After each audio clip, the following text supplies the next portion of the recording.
So Donald Trump, since I know you're watching, I have 4 words for you. Turn the volume up.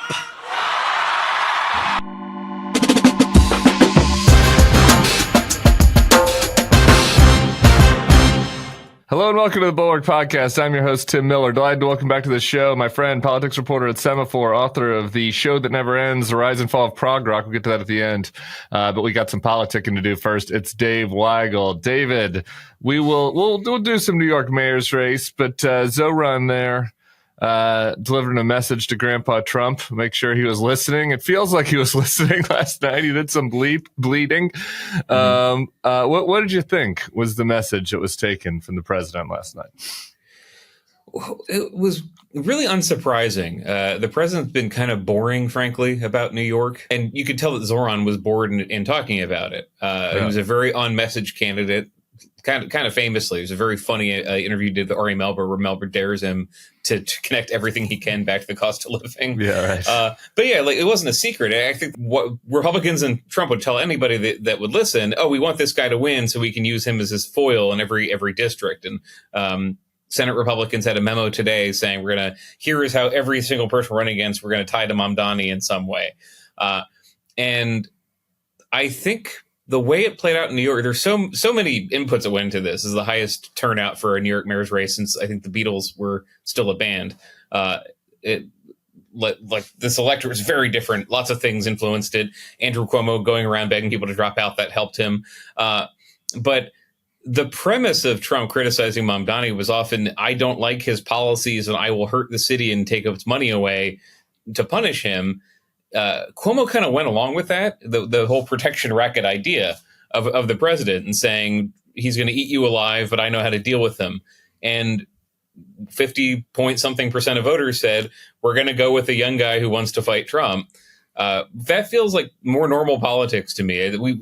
I feel like there has been a normalization of the idea that the president can stop funding states and politicians he doesn't like, which is new. I don't remember Joe Biden saying, I don't like Ron DeSantis. Sorry about the hurricane aid. I'm giving it to my friends. Yeah, that is new. And I think it's interesting, you've been good on talking about this, about the backlash, people being pissed that they're not getting their money in services, and MAGA thinking they can, make this all part of some like imaginary internet war where they're owning people and dropping poop from airplanes and stuff. And like actual voters being like, wait a minute, the bridge isn't open. Yeah. And so I want to get back to New York in a little bit, but just we had to start with Zoran trolling Grandpa Trump. But the biggest picture, though, you wrote this morning for Semafor, blowout state elections offer something for every Democrat, and I think that's true. I like the meta narrative here, and I think that a lot of Democrats, a lot of people that listen to this show, a lot of people that have interest in like what direction the party goes,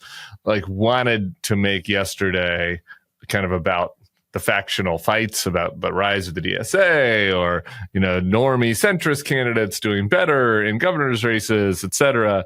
And like the reality, I think, was the elections offered something for every Democrat because the election was a reaction to a president that has not delivered on the economic promises that he made for people. And there was a backlash across the board. And obviously there's some differences in various races we'll get into, but there was an across the board backlash to costs continuing to be high in Hispanic communities, to the overreach, especially to the overreach on immigration, and just a general sense of the enthusiasm, as is often the case in off-year elections, being on the side of the out party rather than the party in power. And would you agree with that? I kind of like, there's one of these things where people like to say like Zoran type candidates couldn't have won in Virginia and the other way around. And I'm kind of like, I don't know, actually. I think Zoran probably would have won in Virginia and New Jersey, and a non-sex pest, establishment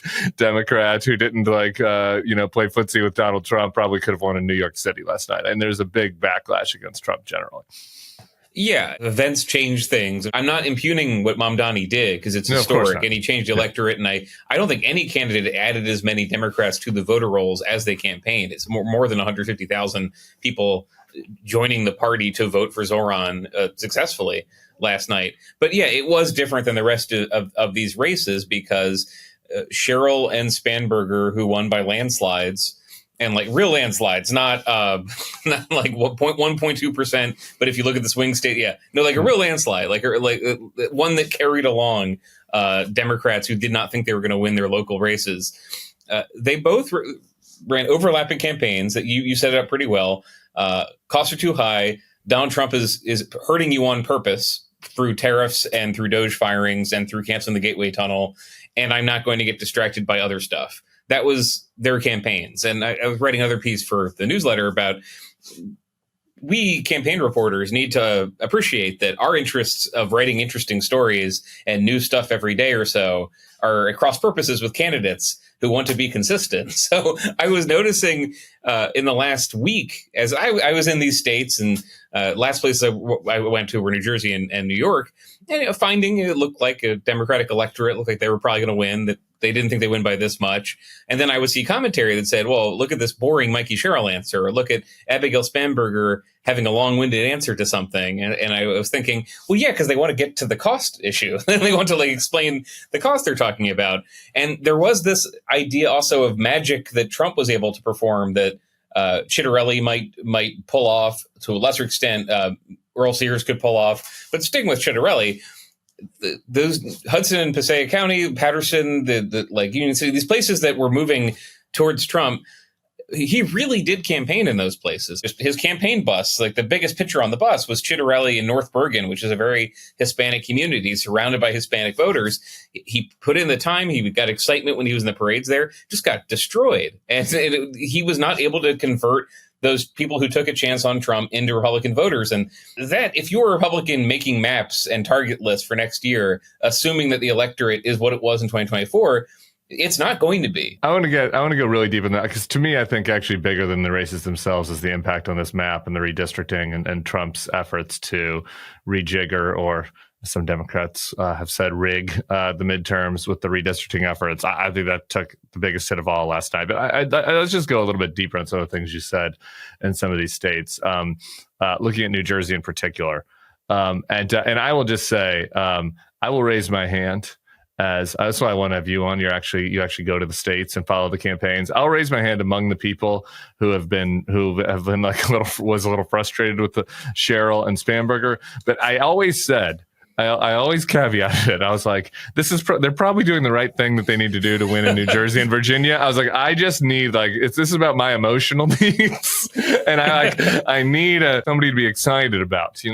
All my lived out friends were so excited about Zoran, and I kind of came around on being excited to be against Zoran's haters. But I was like, I wanted somebody to be excited. And they weren't doing that because they were running disciplined campaigns that were smart for an off-year election. But to that point in New Jersey, Mikey ends up winning by 13.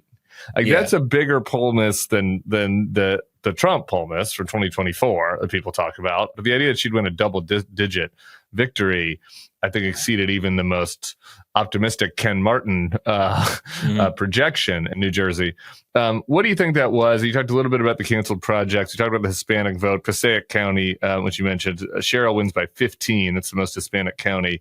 It's a county Trump flipped last time. First Republican win in ages. He'd won it narrowly. Mikey is up by 15 as of this morning. What else do you attribute the big kind of surprising win, but for Cheryl? Well, you were talking a little about immigration, and that was part of it. So this is the first real test, because we had the Wisconsin Supreme Court race. We've had these races in Iowa. We have not had until yesterday a race with a large number of Hispanic voters where Republicans were doing a gut check on, okay, we said mass deportation, and it looks like this. It looks like this ICE center where the member of Congress is going to get arrested for resisting. How much were Latino voters in the Northeast going to put up with that? The answer is not really much at all. And Latino voters are very different, and they come from different parts of the world to America, around the country. Texas Latinos, I don't see evidence there were just some ballot measures in Texas, some constitutional amendments. You didn't see a shift to the left in Texas, but it was not a candidate shift. No, this is the test we've seen of the Trump policy in action over immigration that is actually removing not just criminals from the country, but people who've overstayed their visas and have not committed any other crime, or we still have the ongoing birthright citizen case, right? Which or is going to blow up DACA again next year. kids or whatever, yeah. Yeah, and in every way, the Stephen Miller policy of just trying to get immigrants out of the country, obviously, I think probably frustrating to Bulwark readers, because you could say, like, didn't you guys look at the signs of the convention that this is their plan? Yeah, they put it right there on the sign, y'all. Yeah, I got pretty frustrated when we were doing frustration. There was a tweet about I saw you also shared like about a South Asian precinct in New Jersey that went from like Trump plus 20 to Cheryl plus 70, and it's a tiny precinct, but they had like 300 votes for Trump and 22 votes for Schitterelli. And it's like, y'all, recent immigrants, like we were telling you that it was not just going to be Trenda Aragua. But yeah, that part is frustrating. But it's noteworthy though, because that was an important part of the Trump shift, right? Like not just with Hispanic voters, kind of across the board with recent and a more minor part with because this is Asians, but also Arab Americans. Yeah, in 2024, Trump ran on, I'm going to bring peace to the Middle East. And he has got this deal in Gaza. I'm definitely not going to go in the rabbit hole of what the Gaza deal looks like, et cetera. But those voters also kind of rented Trump for one election, and then given the chance to vote on other issues with Gaza not top of mind, didn't vote for Republicans. They turned out they were very easy for Democrats to flip back. I think his numbers on foreign policy went up a little bit, and then nothing else did. Which is like, this is a little reminiscent of the George H.W. Bush problem in the 90s. Go, great job on foreign policy. We don't care. Things cost too much. And that's certainly true for first generation Americans who are also they're getting more racist rhetoric from social media, from conservatives on some social media than they would have before. I think just it has changed who is posting on it. People are bolder. They're gloating about it. And I really. And they have to be worried. Look, you've seen this just in I don't know if you've seen it in your reporting, but I've seen man on the street interviews from recent immigrants that are not Hispanic Latino, but that are like, I'm worried. I've seen examples of people being deported, people getting papers checked and that sort of things of that nature. So I do think that, a lot of these other communities are also like feeling, in addition to like the racist social media stuff, like a little bit of fear now, and like, wait a minute, are these masked guys going to come for me and my family? Do I have to worry about that now? I think that's potentially having an impact, even beyond the Hispanic community.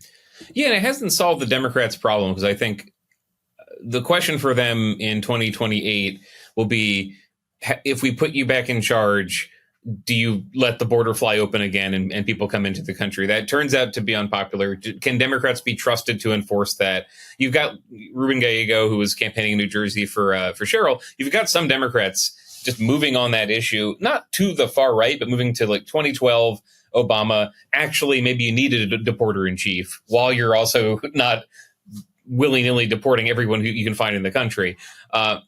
So they're not there yet. They didn't solve their problems. It was just that there was a cost to the way Republicans have carried themselves, and just the hubris, the focus they have from day to day is really not on issues that voters care much about, and they cannot stop gloating about enactment of their policies even when they're not that popular. If I was listening to Republicans in D.C.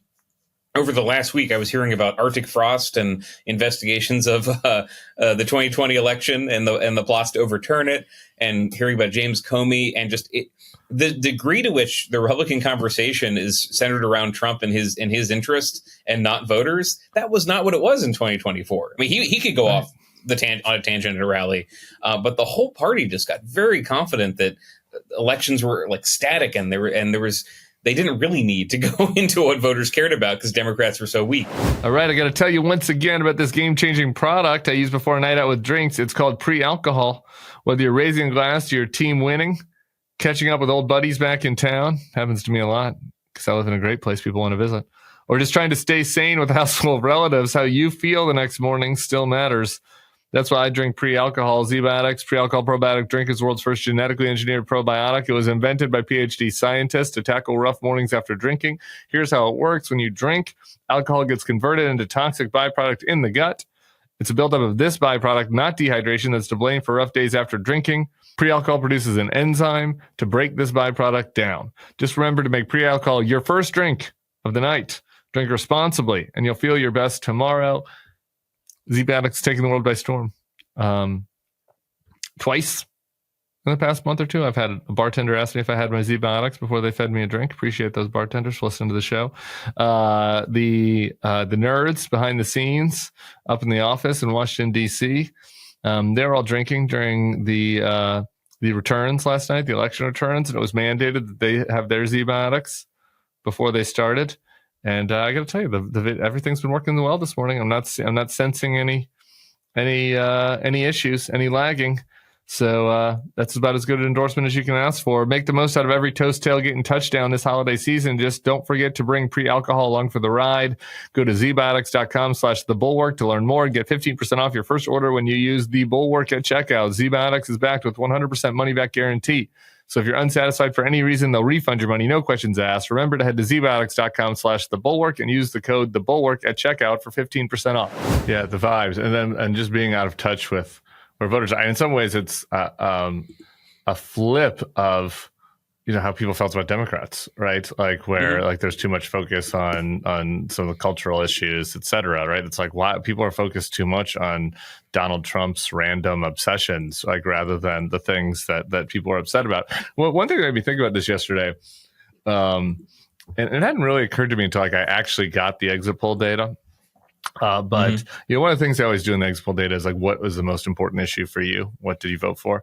And I remember in last year, as I was dealing with my PTSD from being in New York last November, I remember looking at that early exit and not at the ballot number of Trump Kamala, but at what is the issue that was most important to you? And you look at those numbers, and last year, and it was like, immigration was up there, and crime, and your economy. You figure that probably is cutting against, the Democrats. And you look at like abortion and democracy; those are probably Democratic issues. You just looked at it all, and I looked at the jumble of issues, and I was like, I don't know. This feels like a Trump jumble of issues that people care about. Yesterday, I was looking at the exit polls when they came out, and the issues were like economy, immigration, healthcare, democracy. And I looked at it and I was like, I wonder if any of these are Trump. Like, what are Earl Sears and Chitterelli people even saying, right? Like any like basket of those issues could have been bad for him. And I think that kind of, to me, represented how they're in a bad place right now, just as a party politically. Like, it's not like, what would you say that they own issue wise, where you look at that and be like, oh, those people are coming out for Trump? Crime, I guess, maybe, but like it's hard to even think about anything. Like you figure that immigration is probably cutting both ways at this point. Yeah, and the salience of crime has been falling. You saw that with Mamdani's success. That was the first. But if you look at mayoral races that were not that competitive, but that got into the news, in Cincinnati, there was this drunk brawl at a jazz fest that got weeks of coverage on Fox News conservative media as Cincinnati falling apart at the seams. And J.D. Vance's half-brother was the challenger to the mayor, lost by 56 points, I think. The mayor of Charlotte was facing re-election. Yeah, poor J.D. Vance's half-brother. What a shame. He didn't do a lot for him. I think he posted he's a good guy and you should vote for him, but like he wasn't like out there campaigning for him. J.D. Vance, J.D. knows a loser. J.D. is good at sucking up and riding the coattails of somebody that's on their way up. That's been his prime skill throughout life, and so he's not grabbing onto a sinking stone just because he's blood. That's true. He doesn't like to endorse people who are not winning, even if they're related to him, or do much for him. I should say he did endorse him, but Charlotte, the mayor of Charlotte, got reelected, and again, if you paid a lot of attention to conservative media, which I know you do and I do, there was a pretty clear story in conservative media for a few weeks, which was this psychopath who killed a woman on transit in Charlotte. That's Democrats' fault. Specifically, it's the Roy Cooper's fault, the former governor. Reason TBD. And also Charlie Kirk was assassinated. And murder, death.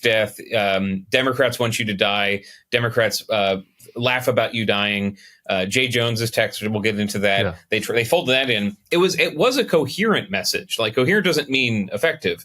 But This was a closing message for Winsome Earl Sears in Virginia, was the Democrats are violent people. We can't allow their violence to win. And you saw a little bit of this hangover today of Ron DeSantis and other Republicans saying, well, I guess this election means that Democrats embrace violence. And you're starting to see, I think, the separation from the epistemic bubble that Republicans get their news from and what voters who just kind of turn up for elections and are worried about costs live from. The story actually was funny. I was at Curtis Lewa's final rally in New York, not because I thought he'd win. I just was like, I need to get some Republican voters. And I heard some people there talking about, if I can paraphrase the conversation, hey, did you see that picture of all the teachers making fun of Charlie Kirk for assassination? Yeah. And they're referring to, there are these teachers in Arizona who had a shirt that was a bloody Halloween shirt that said problem solved. That was a math joke, which they'd worn in the past. It was a joke about math problems really hard, and we beat it. Look at this blood on me.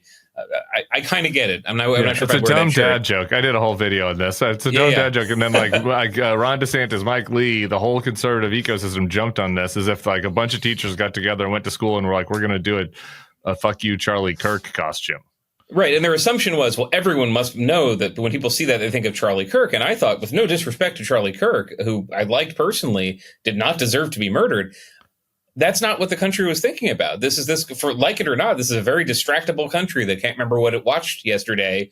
And the effort to say the country is going to change and we're going to have a new conversation about political violence after Charlie Kirk was assassinated. One, that didn't happen for people who are not paying a ton of attention to news. Two, it's pretty convenient because it's not like Donald Trump said, you're right, I'm going to change my tone and not joke about shitting on protesters anymore. They kind of wanted it both ways. We're going to say Democrats are crazy and violent. And we're also not going to police our own speech in any way whatsoever.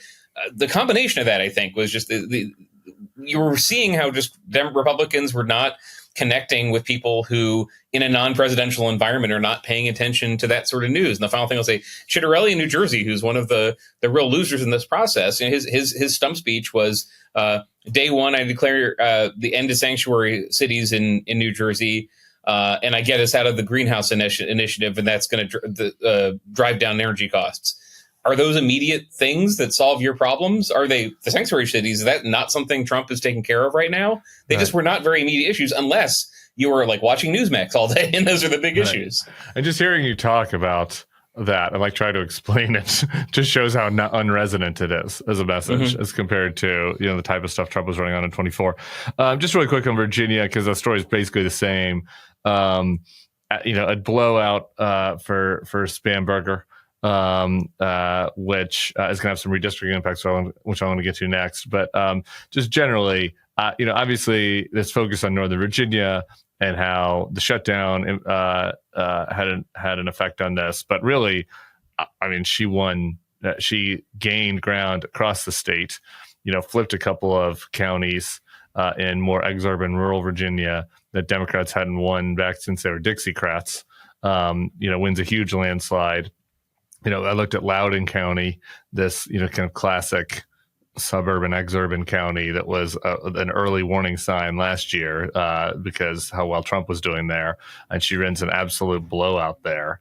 And the blowout is so great that, as you mentioned, Jay Jones, his attorney general, who got caught up in variety of scandals, including some texts about like wish casting the death of his opponents and wanting to shit on their graves and stuff and going after their kids. He gets kind of dragged across the finish line, running pretty significantly behind her, actually. But she wins such a huge race. Yeah, I was going to say he did better than Kamala Harris. It looked like he would fall over the finish line. He went over the finish line, then took another lap and did very well. That's just that's telling though how big the Spanberger win is, though. Actually, the Jay Jones runs 7-8 points behind her and still does better than Harris.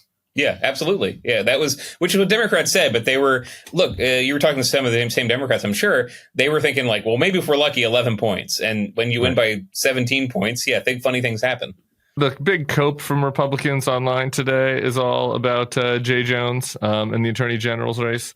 To me, there's just not really, these jokes are gross, like this idea that, I got 2 bullets, and what was it? Like Pol Pot, Hitler, and my opponent are in the room, and I'm using both of them on my opponent or something like that.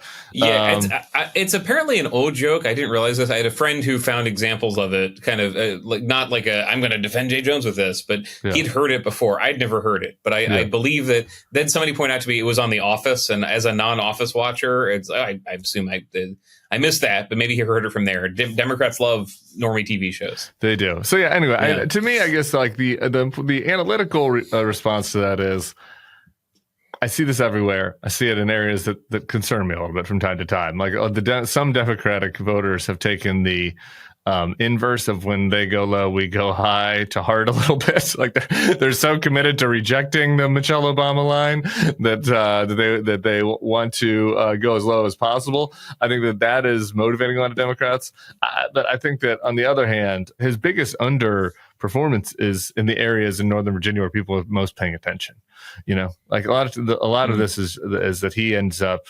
It's not as if people are affirmatively going in and being like, I love J. Jones' text. It was, I'm really upset about this administration. Democrats are motivated, and he gets dragged across the finish line. Yeah, totally. And I think I had a theory last night, and it's a good night to just throw stuff out there and see if it's true or not. But Miyares, the attorney general who lost to Jones, his campaign for much of the year was what you typically do if you're an attorney general, especially in a swing state, which is look at all the people I've been putting in jail. I've been keeping us safe. Crime is down. My opponent voted for criminal justice reform. He's not going to keep crime down. And Jones's strategy was, hey, Doge exists. Other states had attorneys general who were suing to get your job back, and Jason Miyares didn't because he's a Trump supporter, and they had footage of Miyares at a Trump rally. And whenever they could polarize the race, it was good for them. And so the final weeks, that's also just a substantive critique, right? It's like it's like other states are getting jobs back for the states, and we're not because this guy's a Trump humper. I mean, it's not just like even like, oh, he's bad because of Trump. It's like he's bad because of Trump, and it's harming us in a material way. On either side, Maryland and North Carolina had attorneys general who were suing, and Virginia didn't. But so the final 10 days of the race, Democrats call back the legislature, which they can do, to start this process of redistricting. And it's another thing. This is a big theme of the night: is Democrats being very bold and saying, "Screw you, we're going to redistrict to get. If you're going to do it, we're going to do it." And Miyares gets into that fight by saying, well, I think this is illegal. I read the state constitution. I'm suing to stop this. And so voters who are making their minds up at the last minute, or maybe Democrats who might vote or not, they remember, oh yeah, that's right. We have a Republican attorney general who's trying to stop us from getting 2 or 3 or 4 more seats to beat Trump. I don't like that. And they had another reason to put up with Jones. But this is another Trump era Republican hubristic mistake, possibly. Just nothing Miyares was doing in the final month, except for saying my opponent sent these insane texts, was saying, and if you're a Democrat, you should vote for me. So the first time I was hearing Democrats panicked about Jones, and then the first polling that was public and released maybe 2 weeks later, Jones had lost his lead to Miyares, but Miyares had not gained anything. What was he doing to gain people? Kind of nothing. It was just hoping that they leave their ballot blank or something. And some people did. I think it was about 40,000 fewer votes cast in that race than the race for governor, twice as many write-ins. But Democrats felt like voting for Democrats and getting revenge on Republicans. And what was his plan for that? He didn't really have one. All right, y'all. I'm going to start this ad read with a message I received yesterday. Don't mean to humble brag. Wasn't me. I didn't send this message myself. This is a real message from a real human, a woman even. And she said, whatever you're doing to your skin is phenomenal. You look amazing. Damn. I don't know if that's true, but any credit about my skin goes to our friends at OneSkin and their moisturizing products. At their core is their patented OS1 peptide, the first ingredient to target senescent cells, the root cause of wrinkles, crepiness, and loss of elasticity. All key signs of skin aging. Part of the reason this is one of my favorite sponsors is just I love saying the word senescent and crepiness. They have a nice ring to them, even though we're trying to get rid of the crepiness and the senescent cells. I do still like to say the words. These results getting rid of crepiness, that is. That's been validated in 5 different clinical studies. They're known for cult skincare favorites like OS1 Body, OS1 Face, OS1 Eye. OneSkin stands out for their science-first approach to skin aging, delivering hydration, barrier support, and powerful longevity benefits in every product. OneSkin also just launched their limited edition holiday sets, including the Nightly Rewind gift set, which is one of those rare gifts that's both impressive and useful, providing an upgrade to anyone's nightly routine, featuring their best-selling face moisturizer, their new peptide lip mask. I'm going to get me one of these peptide lip masks. Hell yeah. And a cooling gua sha tool. Each component of the set is designed to work together as your body enters its natural nightly repair mode, helping renew skin at the cellular level for a stronger, smoother, and more resilient skin. For a limited time, try OneSkin for 15% off using code BULWARK at oneskin.co/bulwark. After your purchase, I'll ask you where you heard about them. Please support our show and tell them we sent you. Okay, to the redistricting, because I think this is the biggest news of the night. So California Prop 50 wins. I want to isolate Gavin Mania and the impact on that to the next segment. Focus on 26 first and then 28. The Virginia win is so big. They swung, I think, about a dozen House of Delegates seats out of the final count is in, maybe even a little bit more. And the Democrats are going to have a massive majority in the state legislature. And so I think it seems inevitable that they will redistrict now, which could net 3 seats. I saw a map that if Spanberger wanted to go dark Spanberger, they might even be able to get 4 seats out of that, but 3 seats seems pretty safe. California Prop 50 wins. That was aimed at getting about 4 or 5 seats for the Democrats. So you're looking at, about 7 to 9 there between the two of those. Maryland gets off their ass. Wes Moore announced yesterday that they're going to start a redistricting process. It's only 1 seat, but still. The Texas seats, you mentioned this kind of a little bit at the top. Their redistricting was incumbent a little bit on redistricting those South Texas districts with and TBD on whether Hispanics closer to the border move the same way as Hispanics up in North Jersey, but potentially those are a threat, a little iffy. And I think other Republican states are about to get a little scared about edge districts, right? If the redistricting means if you're in Ohio or Florida and you're like, I'm going to take somebody who's in a seat that is Republican plus 15, right, where there's like a 15 percentage point advantage for Republicans, and move you to a Republican plus 8 district and take that other 7%, move them to a Democratic district to get the votes. Like that's how gerrymandering works. The Republican that's in that plus 15 district going down to plus 8 might be like, whoa, after last night, I might not be on board for this anymore, because if there's a blue wave, I'm going to get washed out with it. You combine all, and on top of that, Kansas yesterday said that they were backing off. So you combine all this, you go from something like 3 weeks ago, it looked like Republicans could gerrymander their way to like almost like a very hard to penetrate majority, potentially, particularly with Voting Rights Act stuff, which is, I guess, a subplot of this. And now all of a sudden, it is looking to me much, much more favorable to the Democrats in that redistricting situation. And I think sets them up. Who the hell knows what next November looks like? But if it looks like last night, for a pretty clear House victory. Well, what do you make of that analysis? Yeah, I was just thinking about the reason Elise Stefanik did a farewell tour but did not quit her seat in Congress, which was that Democrats kept doing really well in special elections, and her seat, which is redder than I think any of the new seats Republicans drew in Texas. I don't want to be too definitive. I know that it's the Trump margin there was bigger than the new seat that's kind of in San Marcos and the new seats in the Rio Grande Valley. That is freezing some Republican blood today. If you were starting with a 2024 for Trump map, not to repeat myself too much, and you look at that and say, well, roll it back to maybe 2020 Trump margins with non-white voters, with young voters. Well, that's not the same map anymore. There's a bunch of people who are not in Trump seats; they're in Biden seats. how does that change your math, and how does the change Democrats' math? Let's say Louise Lucas, actually, like, she's the Senate leader in Virginia who is the most aggressive about remapping. Yeah, because she has a great backstory. Let's just pause on Louise Lucas really quick. She got redistricted. She ran for Congress, lost a close race. She's a black state senator in Virginia, on kind of the eastern, kind of Norfolk, Virginia Beach area, somewhere over there. She loses very narrowly, and then coming up in the next year, she's going to run again. It's a more favorable year for Democrats, and they redistrict and kind of draw her out of being able to run in a seat. And I guess the Republican in the legislature says to her at the time something to the effect of, "You're never going to be in Congress."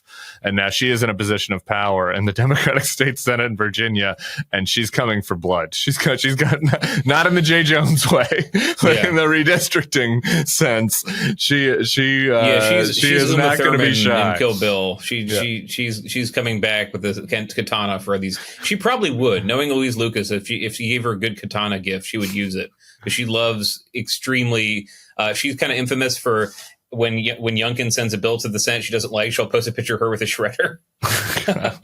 But anyway, that's her attitude. So it spilled over into Maryland, where there's a very fun story happening right now, where Wes Moore, who I assume will run for president after saying he won't, does want to talk about redistricting Maryland, and the state Senate president is still on the Michelle Obama convention speech island of like, that's not what our party stands for. Yeah. I think that you can see it quickening the Democrats there and saying, what if we do this? And if you're Lucas looking at Virginia, like we were saying before, well, it's one thing if we're remapping the state for seats that can elect 10 Democrats in a Trump map. In this map, much easier. And you probably want to be cocky, but you're looking at it and say, okay, you give Eugene Vindman a couple points, so Tara Durant can't really challenge him anymore. This already happened in Ohio, by the way. There was a Republican who was going to challenge Amelia Sykes in Akron again, and then Republicans kind of conceded a map that gave her a couple points and made it.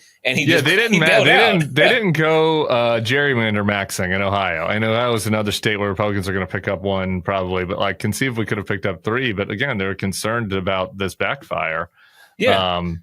And I think that chilling effect on their effort is really is the most meaningful story of the night for me. Because that is meaningful. And I want to see if I'm sorry to step on you. Go ahead and make your point.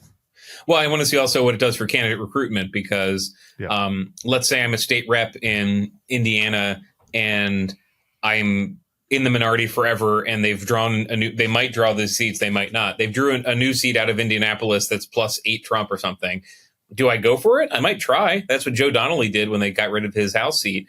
In Kansas, that was one of the reasons Republicans may have backed down, is Sharice Davids, who represents the Kansas City suburbs in Kansas. They've already tried to gerrymander her out. They were thinking of trying again. She said, "I'm just going to run for Senate in a good year for Democrats. What are you going to do about it?"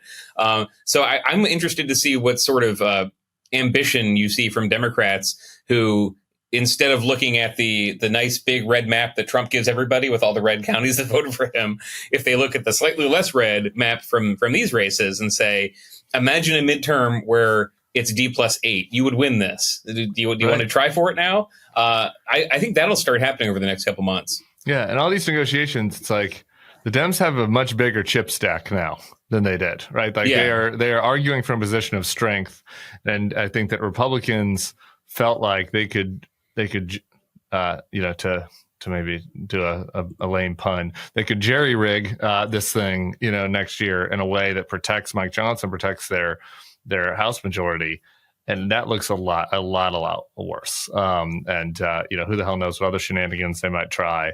But their first gambit here seems to be potential. I don't want to overstate it, but like potentially rebuffed. And a lot of credit for that goes to the electorate last night, but to Gavin Newsom for stepping up. And this was Gavin yesterday. I want to listen to him talk about how he defines his own fight against the administration. He didn't expect you to show up. He didn't expect any of this to happen. He thought maybe we'd have a candlelight vigil. Maybe we would hold hands. Maybe we could all come together and do an op-ed in the LA Times and, just say what it could have, should have done something.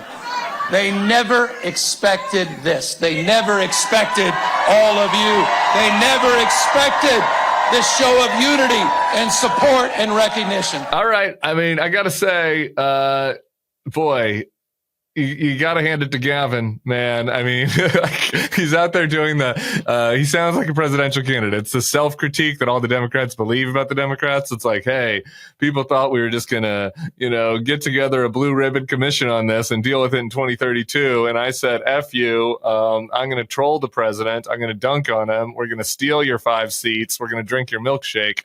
And I think a lot of Democrats are going to be pretty happy about that. Gavin 2028 stonk seems to be on the rise. Oh, absolutely. This was a real bet that he took. I remember talking to Gavin people when he announced it, because there was one poll, California ballot initiatives. I mean, you lived there for a while. The phrasing really matters, and the attorney general controls how the ballot measure is phrased. And so there was some polling said, well, voters like the independent commission. Gavin's team said, yeah, they say that, but we're going to make this a Trump referendum, and they won it. And, again, we know California, we will find out the margin, I don't know, at Christmas what it was, but it probably did much better than Kamala Harris last year. It just a pure partisan, hey, this is the Trump sucks measure. Do you want to vote for it? It did very well. Not a surprise that it would work in California, but I think it's that spillover I mentioned Wes Moore and in the difficulty he has there, but Democrats were tiptoeing. They did not want to think about this too hard. Do they really want to be blamed for making the partisanship in Congress worse? And they really do have a screw it attitude that Newsom's partly responsible for. One, there's clearly what's the penalty? It's kind of a catch-22. Like if you gerrymander and voters don't like it, that's the point of the gerrymander. They can't stop you. And two, just it might be popular. It might be popular it's certainly popular for Texas Republicans, what Greg Abbott's doing. Although you poll Texas, most people don't like the gerrymander because it was just framed as I'm doing this for Donald Trump. But they've gotten a lot bolder, and Gavin was leader of that. So I hate doing early 2028 predictions, except for I do think that it was true before that the governors who can actually resist Trump in meaningful ways and sue him and beat him occasionally have the advantage over, no disrespect to him, but Pete Buttigieg, who can't do that. He can go on podcasts and he can go to rallies. He cannot govern. If you're in Congress, if you're Chris Murphy, you can give speeches, but you can't really win. So, I mean, you can stop a nominee sometimes. But what's more compelling? Hi, Nashua, I stopped a terrible nominee for the Office of Legal Counsel, or I destroyed 4 Republicans with my bare hands. Probably the second one. While we're doing dorky gerrymandering redistricting talk, we might as well do a little dorky Hill talk with the filibuster. Trump last night posting after the results, basically blaming the results on Trump. He speaks about himself in the third person, not being on the ballot and on the shutdown, and saying that they should end the filibuster. He had a breakfast with John Thune this morning. So I'm just seeing coming across right now that Thune said to him he doesn't have the votes to break the filibuster. Has Donald Trump ever not gotten what he wanted with the Senate? I don't know. This is first time for everything, I guess. Maybe this is it. But I'm wondering what you think yesterday's impact is on both that conversation on the filibuster and just the shutdown in general. He has never gotten what he wants in the filibuster for the pretty simple reason that right now, the way the country is structured, most of what Republicans want to get done in a big new way can be done with 51 votes in the Senate or by suing in the Northern District of Texas and getting the Supreme Court to say, yep. That has been the pattern of Trump's term so far. You can't do Medicare for all that way. You cannot have a president say, executive order, I'm getting rid of your health insurance. I guess you could try, but Sam Alito probably wouldn't like that. Yeah. And so it is Democrats who, for their long-term plans, want to get rid of the filibuster, and just the opportunity cost for Republicans is not there. Like, you would get rid of it, and then in the future, maybe they're not ambitious enough. If Republicans said, we're getting rid of the filibuster and we're going to split Texas into 5 red states, that would get them something. But they're not there because they look at the arrangement of the country and say, well, no, the judges are going to take care of a lot of this for us. And the Republicans who are barely resisting Trump, except for on some nominees, the tariffs, for example, the tariff's a great example of this. Do you need to get rid of, do you need to do some legislative maneuver to stop the tariffs? You can have a Senate vote that doesn't do anything, and then you cross your fingers and hope the Supreme Court solves the problem for you. So they're just not. It's just not in their interest to do this for Trump, and they know that it is in Democrats' interest too. They imagine a. I think with Manchin and Sinema it would have been tough, but if there was no filibuster whatsoever in Biden's first term, there's not even a debate.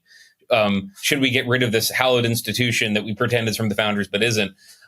Would Kyrsten Sinema and Joe Manchin have voted against some of the stuff they voted against? Maybe not. If there was a 53-seat Democratic Senate majority under President even Josh Shapiro and no filibuster, could they do a public option like day one right away? Abortion, so and then much also more get out of threatening. that stuff, get into social issues like a natural right to abortion, that kind of stuff. I want to, while we're talking about progressive dreams, I'll do a little bit more on that New York mayor's race since you were there reporting on it. I watched his speech last night, and he's good. He was happy. He's uplifting. He's good. No, he does some Eugene Debs quotes. Okay, that's not my people. Okay, those aren't my. But whatever. The room was happy about the Eugene Debs quotes. But when I look at that race, and you mentioned it briefly, I just want to spend a little more time on it. Just like the highest turnout in a race since Mayor Lindsay, ran on. He is fresh and which is a little tired. ominous, but 1969. But, it was a great motto though. And part of the turnout is there's a decent amount of anti-Zoran interest as well, and Cuomo ended up getting more votes than like a lot of the winning mayors did in the past few elections. But that said, he obviously engaged a lot of folks, and I think that's something Democrats are going to have to care about eventually in 2028. Zoran can't be their nominee. He's born in Uganda. Really, actually, not like fake, like Barack But Obama. if you make Uganda the 52nd state after Greenland, potentially. I think it would. I think that would be kind of a move against interest for Trump. But I'm still stuck on if Republicans got rid of the filibuster. But I wonder what you made of it, just kind of being there. And everybody wants to like project onto him their pet reason for why he was successful. And I look at it, I just kind of mark this down about what Democrats could learn from him in other places about how they engaged other non-voters. Part of it was obviously the relentless message about caring about working people. And you look at his speech last night, he just starts by talking about like listing out random working class jobs and how this victory is for those people. And that is just a notably different strategy than Democrats being like, I care about working people, right? It's like, no, I'm going to spend 2 minutes talking about the dude whose knuckles are burned because he's a fry cook, and then the person whose back hurts because they're garbage, like whatever. Like he lists everybody and by name. Like he just has a lot of focus on that. I think is smart. That's a good lesson. Obviously, the positivity, the happiness, he's smiling. It's an upbeat message. I think there's a Gaza element to this. There's a little bit of subtext. He doesn't mention it really in the speech last night, but it was a lot of energy, obviously, about folks that didn't turn out for Kamala on that issue. And then I just think that there's just this anti-estat, like he's running at some level against the party. Like he does one line last night that kind of bristled me a little bit. It's like, you shouldn't have to go into the history books to find a Democrat that actually did something. Like they elected the first black Democrat like 2 minutes ago. I was like, wasn't that? I'm not that old. Okay. Anyway, but so that is kind of the gumbo for me of like the ways in which he engaged people that hadn't been engaged. How do you react to that? Was there anything I'm missing? Anything else? No, I like that you focused on the way he talked about working people and their jobs. So I've heard this from even Democrats who don't like Mamdani. Their favorite video, you free associate, like which of the 10 million Mamdani videos is your favorite? Halal, and it often comes, halal trucks. Yeah, halal trucks. That was the halal truck one. It's like, wait a second. What if you actually use this? And he's not the first Democrat I've seen to say, here is a real business, and here's something here's how much it costs, and here's how it's affecting you. It's actually Tony Evers, who's the opposite of Zohran Mamdani, the elderly, very nice governor of Wisconsin, wins 2 races. No one ever talks about him running for president. His favorite curse term is holy mackerel. He did this. He had an ad where he went to a pizza parlor that he and his wife go to when he was running for re-election, and talked about what he'd done for the economy. It is, yes, unlearning the sort of let's run this through focus groups and make sure we cover every interest group. And making it very human. That was the one thing, not that I thought Cheryl would lose. The one thing I thought, is she doing this the right way? She was very focused on her own biography, which is impressive. I mean, she's a veteran from the ads, veteran Mamafor prosecutor, et cetera, et cetera. And I started to wonder, well, is that a little I'm with her? Are you talking as much about people's lives? So yes, I think that's the first thing you'll see Democrats copy from Zoran. Is let's focus, because Democrats do all the time. Let's have a press conference, and here's a real person who was affected by this terrible thing that happened. They go to the mic, and maybe reporters quote them, maybe they don't. But actually focusing on that is what they'll copy. Will they copy him protesting Tom Homan in person? Probably not. Will they copy him saying he's going to arrest Netanyahu? I don't think so. Maybe there's some assemblyman who got elected. I'm not sure. I don't know about. But the hyper personalization and being out there, because I think we've all talked about of a this. specific type of people, though, Yes. too. Like a specific, and not just kind of generalizing, like that I care about working people. And like that is the thing about any Bernie speech you saw, he's going after the billionaires and he's talking about people who are living paycheck to paycheck, right? And it's like that. I think that like if you talk to the Harris people, they would say she did that because like she did in like a pablum way, right? But it was like if you look into his speech, it's like they were sent. Now I'm a lib now. I'm about to use the word centered. They were centered in his speech. You know, whenever we talk about growing candidate in a lab, if you were saying we need a working class candidate who can speak to how people normally live, let's choose the immigrant whose mom is the director of a bunch of movies and whose dad is a professor at Columbia and who went to a liberal arts college and started students. Like, no, you wouldn't. Obviously, there are going to be lots of Democrats who have much more. I don't want to say traditional. That'd be a gaffe. But the stories they're a little bit more like guy you grew up with rather than direct son of Mira Nair. And I saw he had some of the same crazy making ability as AOC because AOC grew up a little more poor than he did. And you have you noticed sometimes Republicans can't decide whether she's terrible because she was used to be a bartender or she's terrible because she's whenever they mention the bartender thing, she's like Brer Rabbit in the Briar Patch. She's fake that she went to a liberal arts college, or is she down class because she's a bartender? You know what I mean? She's lying to you. She lived in a not in the Bronx, but in a poor part of Westchester County. Whenever they start getting into those details, it's a waste of time because speaking of people who you're not growing a lab, how is Donald Trump able to be a blue-collar billionaire when the many things you can read the Bulwark that he's doing to enrich himself? How come he would? Because I was at a presentation of some polling data a couple months ago, and one of the slides that stuck with me was just contrasting events and the success of Donald Trump going to a fake McDonald's, like a McDonald's that had been closed for the day just to have his campaign event added. The mimetic power of that, people saying, gosh, Donald Trump went to a fast food restaurant for 5 minutes and served fries. That's powerful. It was obviously a response to Kamala Harris saying she'd worked at McDonald's and not really using it for anything. We're all talking about advertisements and authenticity that's being packaged, but it turns out you don't need to prove like, here is my resume and here is how I've never once gone on a liberal arts college campus. You don't need to do all that. You just need to I honestly care about these people, and I'm coming up with a thing you can do too. Is I came up with this idea because I've been doing this listening tour of people with normal jobs, and I think this would improve their lives. Versus, hey, we did a focus group. That's a pretty big difference that might land you in the same place, but one of them is just really powerful to watch. One more from Zoran. I thought this was the best part of his speech last night, and it might be he ended up wanting to focus on affordability and the rent freezing and the free buses and all that. Depending on what Donald Trump decides to do, this might end up being the biggest fight of his first year. Let's listen to him talking about immigration. New York will remain a city of immigrants, a city built by immigrants, powered by immigrants. And as of tonight, led by an immigrant. Not bad. Good politicking, but also a preview of, I think, a real potential fight to come. If the Republicans are true to what they are saying to you and other reporters that they want to make Zoran the face of the party, the best way to do that is to pick a fight with him in New York City over immigration. Yeah, or I think it's Andy Ogles in the House. There's a couple of Republicans who are going to try stunty legislation to deport him, or Randy Fine, I think, has a version of this. Anytime you're doing that. So what does the country think? There's a thermostatic shift.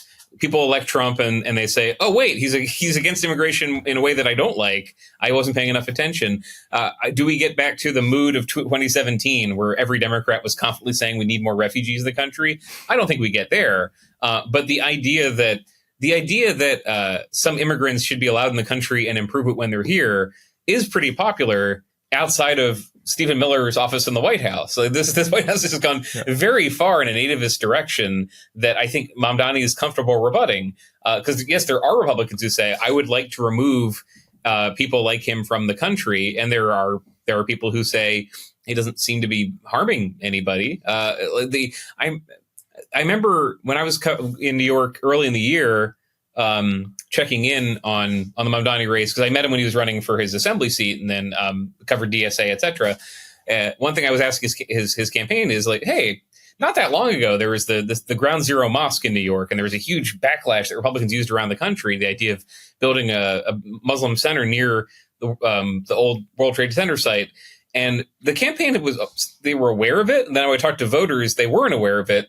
But I hadn't appreciated how much the country had moved on with some nudging from people like George W. Bush and Republicans who are not blood and soil nativists, saying, actually, it's pretty good that America is able to integrate different kinds of people and different religions and live together peacefully. There are conservatives who one thing I've heard is most Muslims who live in America right now came after 9/11, and that is bad. I've heard that from national conservatives before. When there is a case of terrorism or something, yes, Trump is very good, better than any Republican at turning that into a nativist issue. He did this in 2015. It's crazy if you go back now and look at, if you were there, Republicans like Marco Rubio, who are very uncomfortable with the Muslim ban and things he was saying. If we're back in that place where there's a mayor of New York trying to abide by the laws in New York, who is a Muslim immigrant, getting racist attacks for things that are legal and people support, I think it will backfire. How would he play, for example, Texas moving migrants from the border to New York, which backfired? I don't know. But this is a thing. When Donald Trump is president and changes the policy environment, like, that's not as much of an issue. Yeah, it's different. That's what I'm saying. Like, actually, it puts him, I think, in a stronger position than it would have been 2 years ago, because Democrats don't have to be for unpopular refugees being admitted or unpopular asylum cases being admitted. Like, what he has to do is dudes from Johannesburg. That's it. It's just he has to fight against the overreach. Dance board is allowed in the country and nobody else. Yeah, it's like he's got to fight against that. He's got to do the thing that Brad Lander did, like go down to the, to where CBP and ICE thugs are rounding people up and try to fight for his people. Anyway, I think it'll be a big story next year. All right. Since, as you mentioned, you covered the DSA, you knew Zoran before he was Zoran. You cover random things. I threw a couple of races here into some random stuff I saw yesterday. I'm going to throw at you. At any of these that you think are interesting, you can weigh in on, or if there's something you saw that I don't mention, go ahead.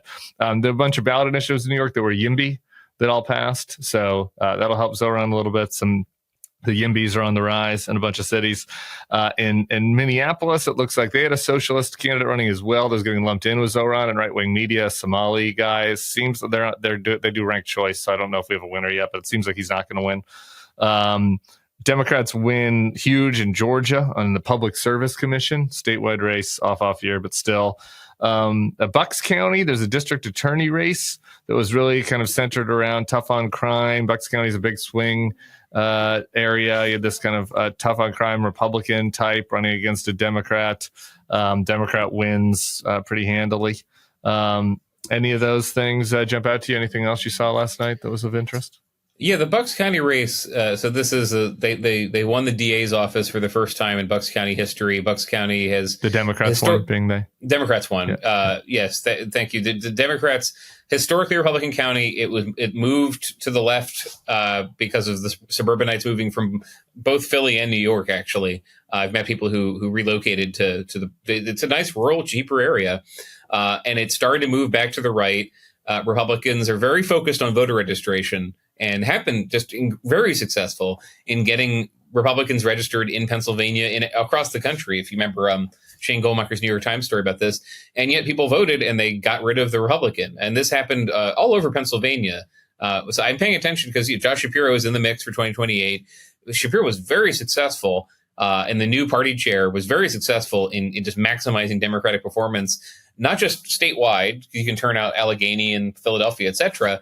But yeah, flipping Bucks County, they Luzerne, the county council Luzerne, which is one of the, if you remember Hazleton and the mayor of Hazleton going to Congress, and the popularity of his anti-immigrant measures, there was a reversal there. Democrats picked that's that up by Scranton. I mean, that is prime Trump, Selena Zito country. This is old. This is like your generic, like used to be Democrat, white working class, Rust Belt area that Trump has done well in, and they flipped the city council. Yeah, and so how much of that, Erie County, which is a swing county that used to be super Democratic, and then Trump won it again in 2024. Democrats got rid of, by a pretty big margin, because I think they're done counting. They flipped back the county executive office. They just won a lot down the ballot in addition to winning those state Supreme Court races. I think those did get attention. The fact that Democrats wanted to retain these justices, but it was harder to cover because, the justices, they did one TV ad, but they're not out there at diners answering questions about Zohran Mamdani. Right. And the retention votes again. The theme is talk to Democrats. They were not BSing me. They were not nervous, but they thought they'd win. And then they won by 20 points. And Republicans were not able anywhere in Pennsylvania to say, hey, guy who voted for Donald Trump, it's very important for you to come out for this more obscure election to support Donald Trump. How much of that is people who might come back to vote against Shapiro, might come back for J.D. Vance? I don't know. But a lot of Republican gains just were wiped away in Pennsylvania. And the Minneapolis thing is it's interesting because of how conservative media cover it. I think they called Omar Fateh the Minneapolis Mamdani, which that's alliteration. That's pretty good. But Jacob Fry is probably winning a third term in Minneapolis. He won his second term after refusing to endorse defunding the police and abolishing the police department. He is favored to win this term over a DSA member who was much more left-wing than him. And Tim Walz actually campaigned for Fry over this guy. It divided the party locally, but if you are a Democrat, let's say you're a Democrat who wants to rebut your opponent that everyone in the entire party is represented by the worst thing Mamdani said, progressives are, I think they've regained some ground in cities, but it's very important how Mamdani renounced defund the police many, many times. And I talked to him in debates. He ran to the right of where he was when he got into politics. A more pro-socialist candidate in another liberal city is not going to win. So it's not like I don't think the Democrats have figured out the Goldilocks situation where they know exactly how they should run around the country. But yes, the progressives have some limits. They need to be a little bit more careful about their criminal justice policies to win. And then where Democrats are running in swing districts, they really figured out what to do. I mean, they just had a fantastic night. Everywhere that was competitive and they had the candidate they wanted and Republicans had the message they wanted. The only places I was seeing Republicans hold on were Nassau County and Long Island, where Mamdani was obviously a big issue. They held the offices. They held Manchester mayor's office. They did okay in places where they already had won. They were not gaining ground anywhere. And in Pennsylvania, the inability to do that right now, after Democrats are clearly losing ground with registration, that is significant. That is a problem for them. They're just kind of talking past today. Final topic. The South Carolina governor's race, really important race to cover. Congresswoman Nancy Mace is running for governor. She continues her psychotic break. It's been hard to follow. She sent, I believe, 97 tweets about an incident that she had at the airport where I guess she yelled at a cop, and then it has spiraled out of control in a lot of ways, just for kicks, to let people, to give people a nice, some landing gear for this podcast. I want to listen to Nancy Mace discuss this encounter that she had at the airport. When the dirty cop, yes, the cop or cops that filed a false incident report, you're giving other cops a bad name, and I'm coming for you. So you need to know that. But my interaction with the dirty cop was it 1 second or was it 2? It's really hard to tell. And if you're not man enough to take my feedback, my constructive feedback for you, not doing your job, then what are you going to do when Al-Qaeda shows up at the airport? I don't know what's happening with our girl Nancy, but she is off the rocker. Any thoughts on that? I looked at a Winthrop poll, South Carolina governor's race. She's in the Republican primary. It's tight as a tick. She's a lot undecided. She's right now tied with the lieutenant governor, Pamela Yvette. What's happening there with Nancy?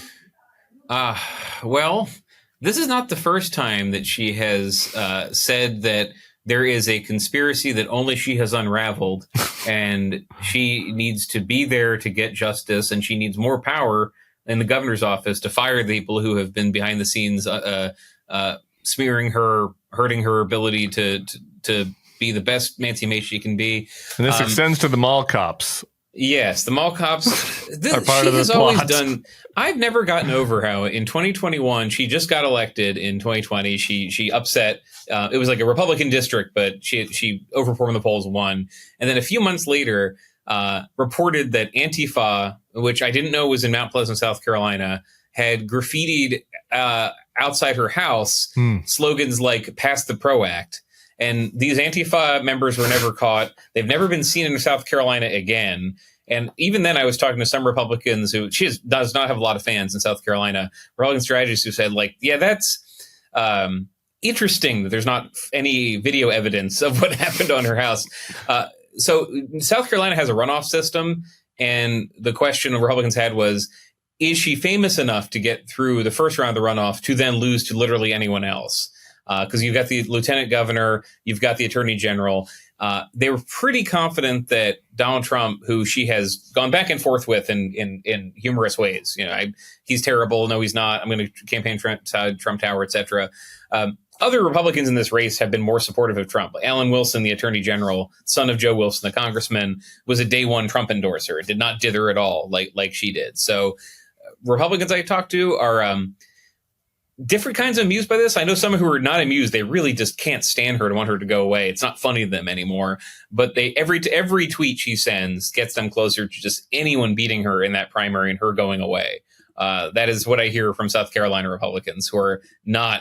And now all of them obviously are in league with the cops and the Trilateral Commission and the other people who are trying to destroy Nancy Mace. So keep a grain of salt there. Yeah. RuPaul's Drag Race is involved. Everybody's out to get her.